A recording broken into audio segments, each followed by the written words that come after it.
a ver, si la Argentina tiene hoy reconocido por el mismo gobierno nacional, desde enero hasta ahora, casi 130.000 puestos de trabajo menos, dice el gobierno, nosotros entendemos que es más, eso ya justifica discutir qué vamos a hacer con toda la exclusión que se está generando. Me parece un nuevo error del gobierno, cuando nosotros estamos proponiendo un debate sobre la cuestión social, amenazar con un veto. Ese es el final de la historia de un trámite parlamentario, no es la discusión en serio. Creo que el gobierno tendría que haber recogido el guante, discutir sus fundamentos en el Congreso y después ver qué herramienta utiliza desde el punto de vista de si acompaña el proyecto, si veta. Pero estamos en la misma situación que la ley antidespido. Y creo que si el gobierno ya trabaja sobre una amenaza de veto, se vuelve a equivocar, porque vos fíjate que cuando se discutió la ley antidespido, nosotros advertíamos que era una situación de emergencia por un tiempo determinado, porque preveíamos que a partir de algunos índices se iba a generar en la Argentina una fuerte desocupación. Si esa ley hoy no se hubiese vetado, hubiésemos protegido 120.000 familias argentinas que no hubiesen quedado. Le contamos a la gente que lo hubieran pensado 2 veces porque tenían que hacer doble indemnización. Está bien, pero creo que por lo menos, a ver, nosotros también tenemos que ponernos en el lugar del excluido, ¿no? Siempre, creo que pasa que durante estos meses se han obtenido por parte del gobierno muchas herramientas que el gobierno pidió. O sea, se resolvió el problema del default. Sin la oposición el gobierno no hubiese resuelto el problema del default. Se sacaron leyes vinculadas al blanqueo de capitales, sin la oposición no lo hubiese obtenido. Se ha trabajado sobre la ley que hemos consensuado de pymes, el otro día de emprendedores, moratorias previsionales. La oposición en ese sentido, aún de un fuerte debate interno, fue muy generosa con el gobierno garantizándole gobernabilidad. Si uno tiene que hacer ahora el balance de que con todas las herramientas en qué situación estamos, y bueno, tenemos una caída del Producto Bruto seguramente este año cerca de 2 puntos, y por ahí va a andar, crecimiento de la tasa de desocupación, CAME ha reconocido la caída de ventas del último mes de un 8%, UIA y FIEL han reconocido la caída de la actividad industrial 5, 6, 7 de acuerdo a algunos. Entonces, todos los índices de la macroeconomía indican una situación muy complicada. Frente a eso no es que no podemos hacer nada. Nosotros hemos pedido una actualización de emergencia para los jubilados de un 15%, pero no porque se nos ocurre un 15%, ya tiene dictamen de comisión previsional, sino porque los mecanismos de actualización que utilizó el gobierno han quedado desfasados en función de la inflación. El INDEC de ellos se los dice, se lo está marcando. Y lo mismo creo que pasa a partir del proyecto con asignaciones universales. Ahora, diciendo lo que dice el diputado Cosina, Batakis, si le dan todo esto de los mecanismos que los diputados, que los legisladores le hubieran aprobado, ¿qué está haciendo mal ese gabinete económico, porque no es uno solo, para tener todo este apoyo en la primera parte del año y seguir yendo por un camino errado? Yo creo que no es un camino errado, es una decisión. Hay políticas económicas que se deciden y no que se equivocan, ¿sí? Yo por lo menos esa es mi opinión. Ellos creo que estaban esperando una reacción distinta de parte del mundo, esto de insertarnos en el mundo, esto que Pablo recién explicaba con la resolución, por ejemplo, del default.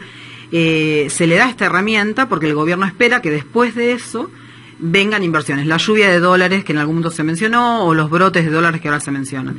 Y la verdad que hace falta construir mucho más que solamente resolver un conflicto internacional de la magnitud que tenía este conflicto a nivel internacional, para que haya confianza en el país y que lleguen las inversiones.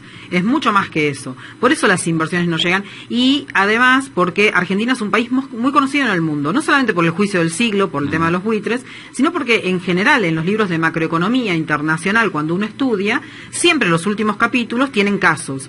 Y esos casos, Argentina siempre está en el último capítulo como el país que no se entiende hacia dónde va. El país exitoso siempre va renovándose. Cuando yo estudiaba era Japón, después pasó a ser Corea, Irlanda, no sé ahora qué estará, pero Argentina siempre está. Es un país muy estudiado en el mundo.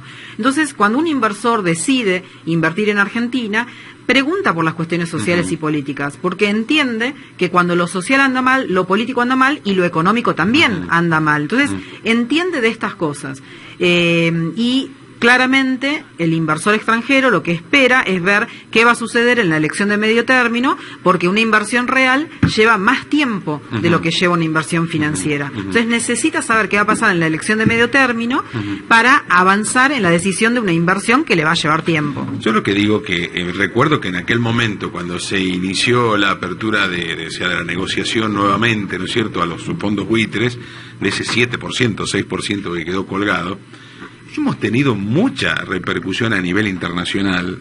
Se han expresado Naciones Unidas, países que lo han tomado como ejemplo a la Argentina de cómo debe, y sobre todo proteger al sometimiento que tiene este tipo de economías como la nuestra. Todo se tiró por la ventana. En realidad, hacia adelante hay un montón de cláusulas que surgen a partir del caso de Argentina. Te agradezco que hayas resaltado la palabra nuevamente, la apertura, porque en realidad es cierto que la gestión anterior cerró el 93% del caso.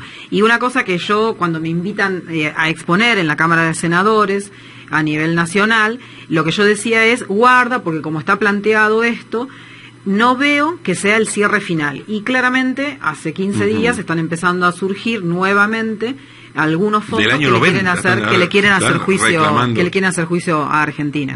Sí. Lo incorporamos a Emiliano Estrada, que está con nosotros, con Silvina Bataki, con el diputado Pablo Cosiner.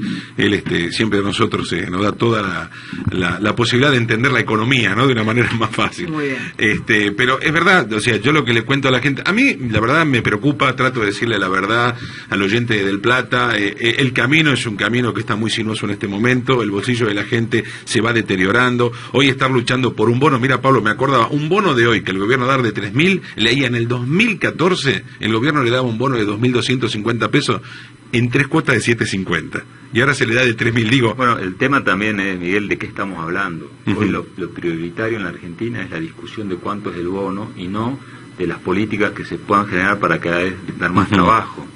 Ese es el tema de lo que está pasando. Uno a veces ve cómo van cambiando los ejes de la discusión. El gran problema de la discusión argentina, si vos seguís los medios, es cuánta plata puede pagar el gobierno de las provincias por el bono. Y sabemos que el bono pasa y no resolvió el problema. Es una ayuda para que los argentinos traten de pasar lo mejor posible en las fiestas. Pero después, el 1 de enero, el 2 de enero, sigue el problema. Entonces, de discutir cuáles son las mejores herramientas para generar trabajo, pasamos a discutir cómo hacer para que no despidan a la gente, si le vamos a poner indemnización doble, si el bono va a ser de 2.000, 2.500, 3.000, y ahí es, creo, que donde ha caído el nivel de la discusión. No estamos discutiendo, o el gobierno no está tirando en agenda las cuestiones vinculadas a las transformaciones generales para generar más empleo. Yo no escucho, por ejemplo, una palabra del gobierno en todo este tiempo, la palabra industria. O sea, ha desaparecido del vocabulario de la economía, ¿no? Cuando es lo que particularmente nuestras economías necesitan para darle valor agregado a nuestra producción primaria. Entonces, ahí es donde creo que nos vamos acercando al tiempo de las evaluaciones generales para arrancar el año que viene ya con agenda totalmente distinta. Yo recuerdo que publiqué ahí uno de los memes que le dicen afiches de Pratt Guy, ¿no?, que dijo, si nosotros de aquí a un año vamos a tener un dólar de 9.50 porque vamos bien. Ahora, si vamos a tener un dólar de 16... O 26, como pidió algún... Bueno, con esa, ¿no? Pidió 26. De 16 porque estamos mal. Se está cumpliendo un año, Emiliano, y el dólar está a 16.83. Sí, bueno, yo coincido un poco con la mirada que venía escuchando recién, de que hubo un diagnóstico bastante miope. Me parece que yo estoy convencido que el grave problema es la falta de idoneidad a la hora de analizar la realidad, mucho más incluso que de una mala intención, si se quiere, ¿no? Porque digo, hoy estamos viendo que grupos concentrados como, no sé, el grupo Techín, grandes conglomerados de la Argentina están perdiendo plata, digamos. Entonces, se suponía que este modelo beneficiaba a grupos concentrados que no lo están haciendo. Entonces, digo, hay muchos signos de que hay una incapacidad de comprender la realidad económica, que es lo que está llevando a todo este diagnóstico de que si yo muevo el tipo de cambio no afecta a la inflación, de que si el dólar vale 15, eso no importa. Decía el presidente del Banco Central a principios de año de que si el dólar valía 15 no tenía relación con la tasa de interés, entonces hizo una baja de la tasa de las LEVAC a principios de año y se le disparó el dólar y entonces tuvo que recular. Pero hay un montón de indicadores de medidas que uno las mira y dice, ¿qué es lo que están viendo? Digamos que nosotros no lo vemos, Y bueno, y ahí es donde se me genera a mí el mayor interrogante, hacia dónde sale esto, porque digo, los diagnósticos que vimos hasta ahora fueron todos errados, no hay un solo diagnóstico de la economía que haya sido acertado, en el sentido de salimos del cepo, bueno, entonces entran dólares, no entraron dólares.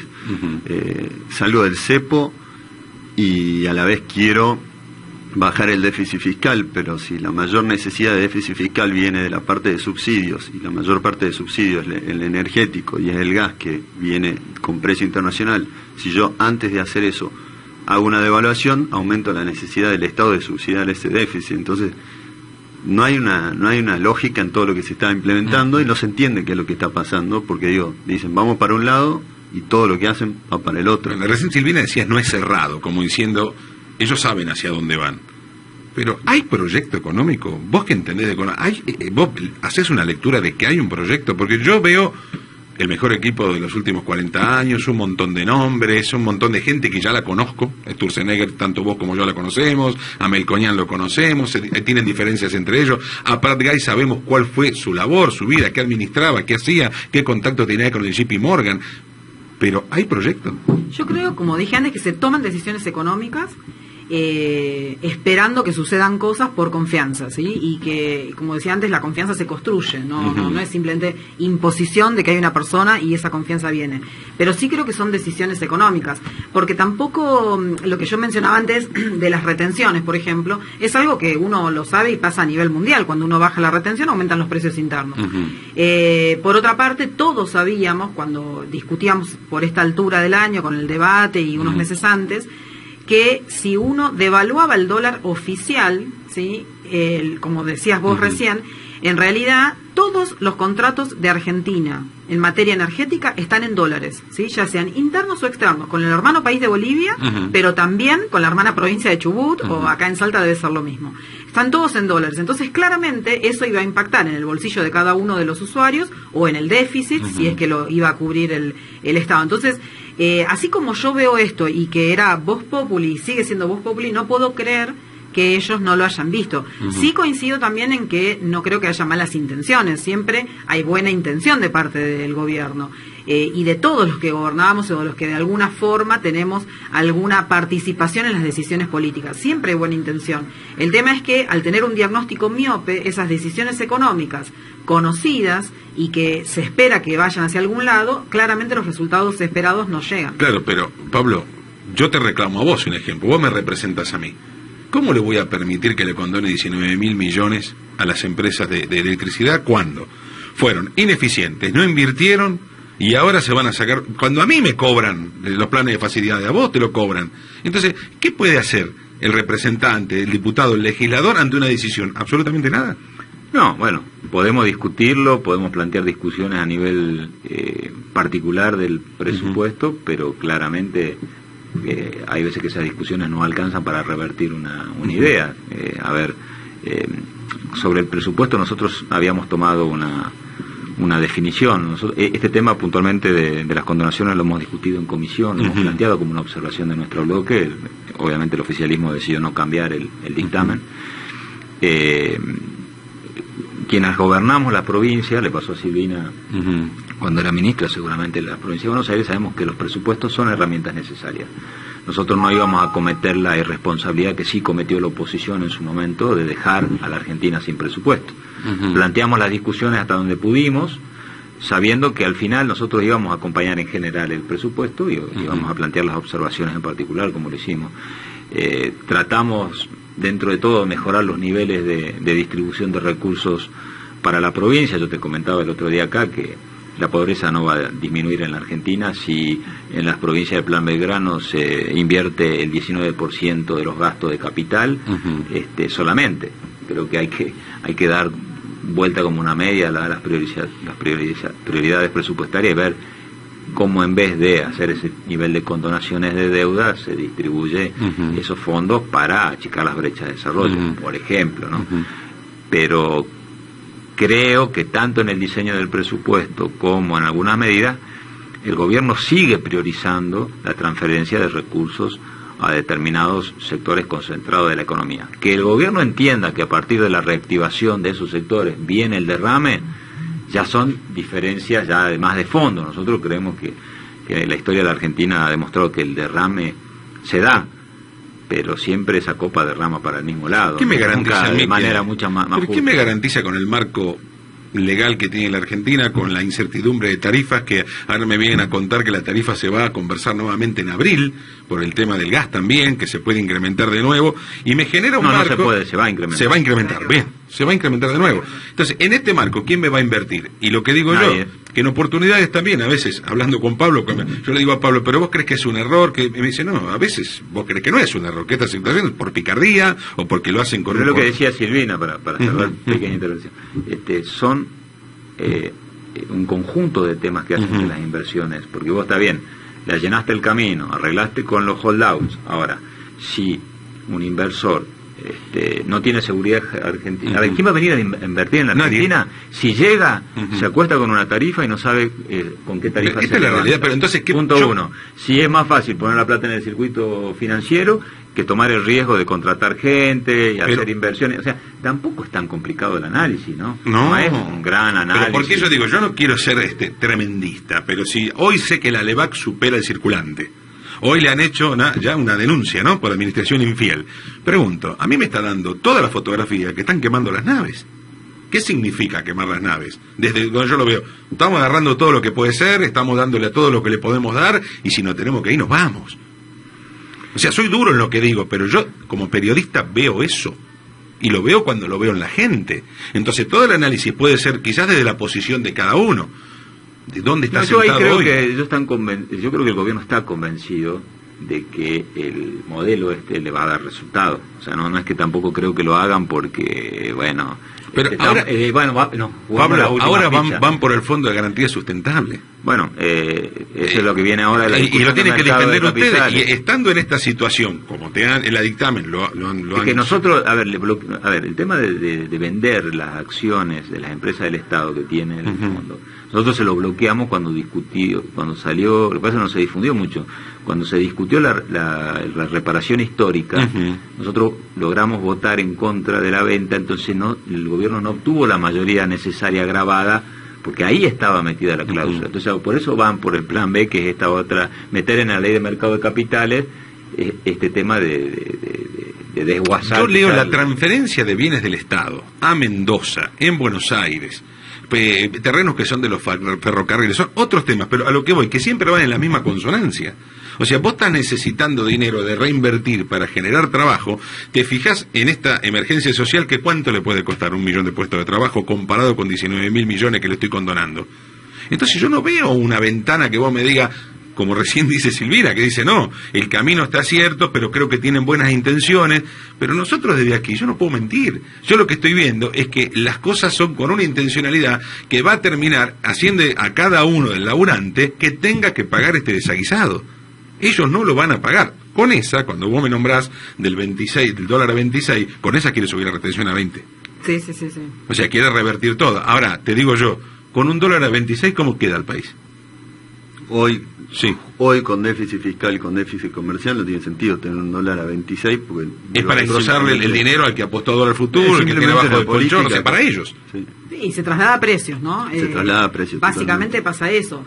Argentina, como es un país inflacionario, uno de los pocos países que queda con inflación, los argentinos estamos muy acostumbrados a encontrar un montón de vehículos para escaparnos de la inflación. Ahora, nosotros lo vivimos, Pablo, eso. Desde ese golpe y ese salto enorme, ¿o no? Quizás no estábamos en la actividad... Lo hablábamos con Silvina hace un rato antes de venir.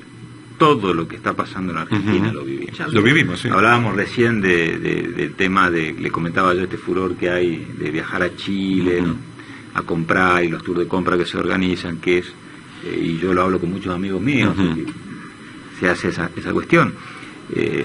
Se disfruta del momento de comprar más barato afuera del país. Ahora, con mucha tristeza. Un día más otro día, un mes tras otro mes, 2 meses más 2 meses, 6 meses más un año, y así sucesivamente.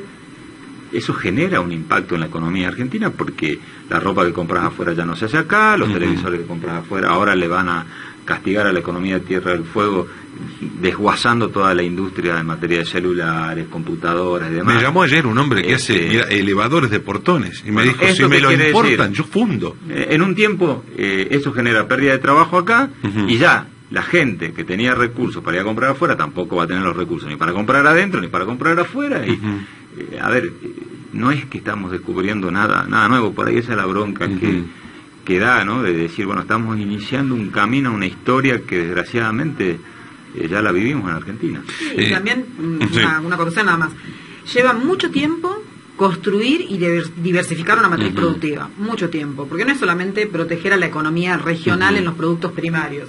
En todos estos años se diversificó, este ejemplo que vos mencionabas, se fue diversificando la matriz productiva, se la hizo más compleja, se le agregó valor, faltaba todavía mucho más, por supuesto. Yo sigo, si tengo que ser crítica constructiva respecto a la gestión anterior, es que faltó mirar la oferta, ¿sí? Faltó por ahí herramientas de mirar la oferta, creo que era el camino que faltaba.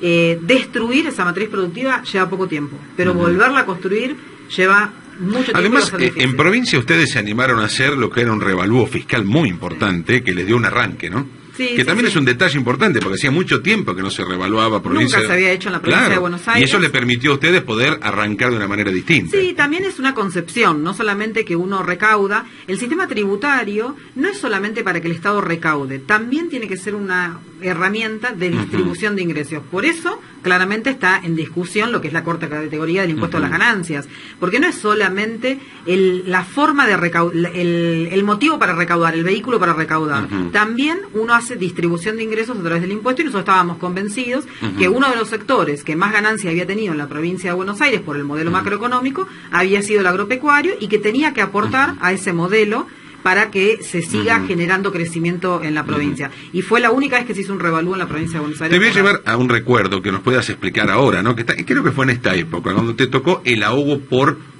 el medio aguinaldo, que hubo un conflicto político allí. Sí. Y cuando vos me estás contando del tema de lo que genera la provincia y lo que recibe de coparticipación, debe ser parte también de este problema, ¿no? Digo, ¿siempre ocurrió? O sea, ¿hoy le puede ocurrir a provincia? ¿Va a necesitar del Estado Nacional para pagarlo? Sí, claramente. La provincia de Buenos Aires hoy, por el ex fondo del conurbano o por esos puntos de coparticipación, que ya son como un mito en la provincia de Buenos Aires, recibiría aproximadamente 40.000 millones de pesos más por año. Y la provincia de Buenos Aires paga aproximadamente 20.000 millones de pesos por mes de sueldos. Entonces, siempre la verdad que la provincia de Buenos Aires necesita eso. Yo ahí lo que me gustaría es que entre todos reflexionemos que el sistema federal que los argentinos decidimos hace 200 años no es solamente un sistema federal de reparto de recursos, no es solamente hablar de federalismo fiscal. Uno tiene que incorporar la materia productiva al federalismo. Y cuando empecemos a entender esa lógica, creo que ahí vamos a poder encontrarnos todas las provincias en una discusión seria de la coparticipación. Pero claramente a la provincia de Buenos Aires le faltan esos recursos. Pero de todos modos, la provincia de Buenos Aires, como dije hace un ratito, es la provincia que tiene que utilizar sus bases propias. Sería muy injusto que la provincia de Buenos Aires no recaudase sobre sus bases y tuviese, por ejemplo, indicadores similares respecto de la participación. De cada 100 pesos la provincia de Buenos Aires, para hacerlo más simple, de cada 100 pesos hay 60 pesos que los recauda desde la provincia y el resto vienen por coparticipación federal. Las provincias intermedias, aproximadamente 35 pesos, 40 pesos son de recursos provinciales y el resto de recursos nacionales. Imaginemos por un momento si la provincia de Buenos Aires decide tener esa misma proporción, o sea, pasar de esos 60 pesos que recauda la provincia a recaudar 35, 40. Claramente pierden el resto de las provincias. Entonces nosotros, yo estoy convencida que la provincia de Buenos Aires tiene que ser aportante neto. El problema es cuánto de ese 40-18. ¿Sí? ¿Tiene que ser devolutivo? Yo estoy convencida de que no, que si la provincia aporta 40 no tiene que recibir 40, porque tiene ventajas comparativas respecto de otras provincias. Ahora es cuánto tan bajo es lo que recibe la provincia de Buenos Aires, esa es la discusión. Bien. Perdona, una cosita más, nada más para agregar.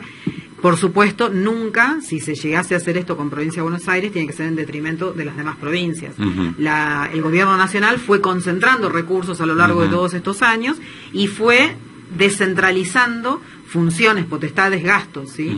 Así como se descentralizaron todas las escuelas en el territorio, en todas las provincias, también se descentralizaron los hospitales, la justicia, la seguridad.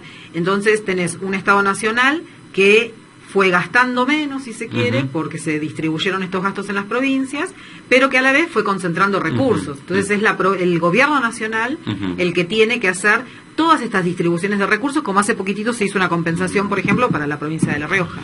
Claro, bueno, nosotros los vamos a liberar porque sabemos que tienen que seguir. La última pregunta que me queda, los economistas como vos, ¿tienen contacto, digamos, con los que están ahora en el gobierno? ¿Hay llamadas telefónicas? ¿Podés hablar con alguien que está? Para nada. En absoluto. No.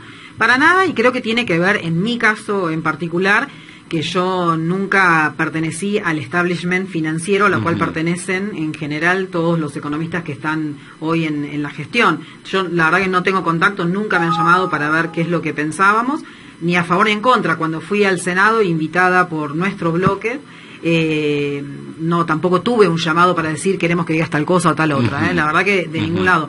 Pero sí me parece que nosotros teníamos buenas ideas, que la experiencia de gobernar una provincia con 16 millones de habitantes te da una trayectoria que me parece que era para escuchar. Yo siempre estoy muy preocupada por el tema de las ciudades expulsoras de población, que es algo que hablábamos con Pablo. Te interrumpo con esto. Hoy cuando escuchaba por el tema de la noticia que era la renuncia de Rubén Fortuny, y me contaban que cuando fue a disertar, Fortuny estaba encargado aquí del plan Procrear.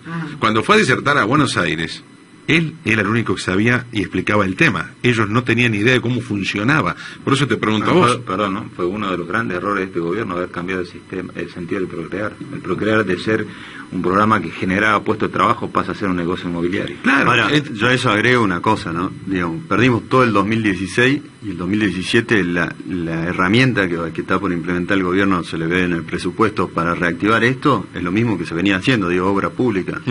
Una cosa insólita de haber perdido un año claro, para después terminar cediendo a entender cómo está el mundo hoy y entender que la demanda está planchada. Inflacionaria también, ¿no? Exactamente. Se termina el ejercicio anterior con una inflación de aproximadamente 20-25% y hoy celebramos que en algún momento vamos a llegar al 20-25%. Claro. Me parece que fue un año terrible en todo sentido.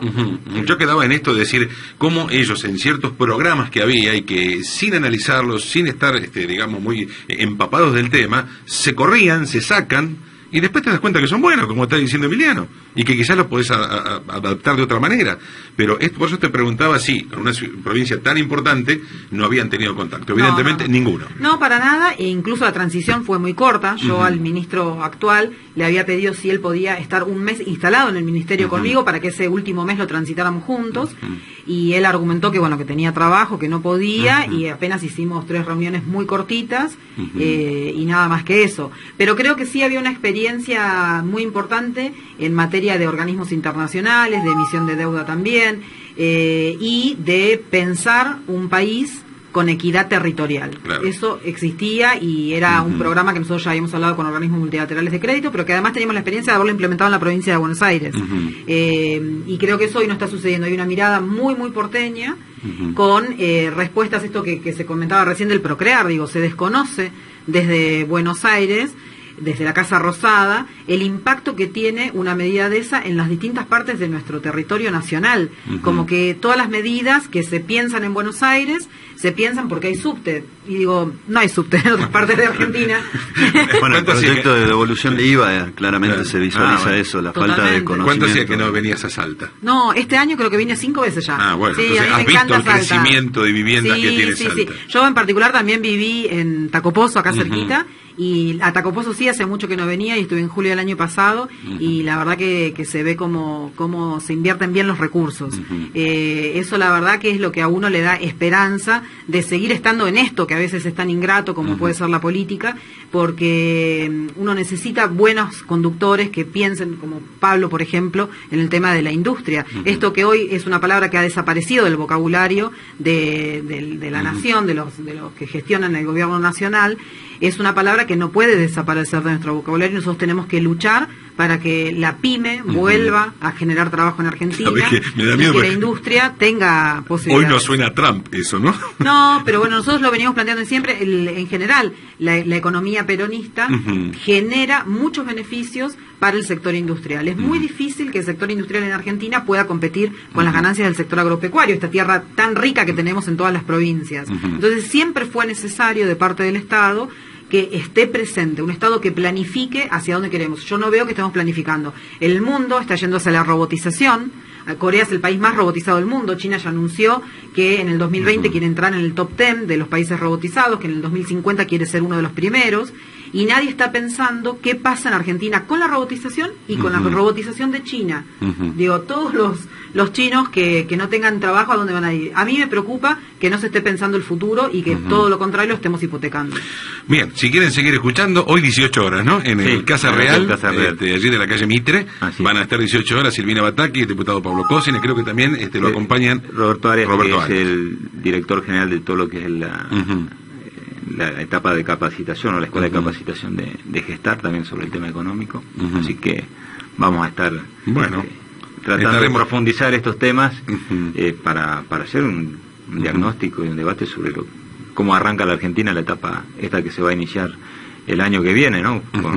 Ahora sí con una pesada herencia. Silvina, ¿militando en política? Sí. Sí, la verdad que también yo creo que hubo un gran impulso de la gestión anterior, de los dirigentes anteriores, de que todos seamos conscientes de lo importante que es la militancia política y de entender la política como un instrumento de cambio y de transformación. Por eso el instrumento de gestar, esto de pensar en cuadros políticos que se formen, es tan importante. Hoy se está desmereciendo a la política y la verdad que creo que lo que tenemos que entender todos es que la democracia se hace con política, con políticos, y que no salen de un repollo. Somos todos los que estamos en la sociedad y bueno, espero que todos podamos ser mejores dirigentes, que empecemos a volver a esos valores, a los valores de la honestidad, a los valores de la transparencia, porque creo que también esto es necesario discutirlo entre todos nosotros en el campo peronista, porque la mayoría de todos nosotros compartimos esos valores y creemos que son repudiables todos los hechos de corrupción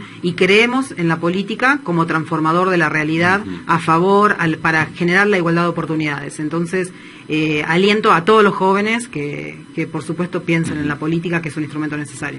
Gracias por estar en Salta, Silvina Batakis, muy amable. Por favor, muchas gracias. un gusto. Y Pablo, vos también, gracias como siempre por estar aquí con la gente del Plata. Me voy a quedar con Emiliano un rato más para tratar de sacar lo poquito que nos quedaba. Gran amigo, gran persona. Bueno, gracias a ustedes. A las 18, Casa Real, hoy van a estar debatiendo Gestar.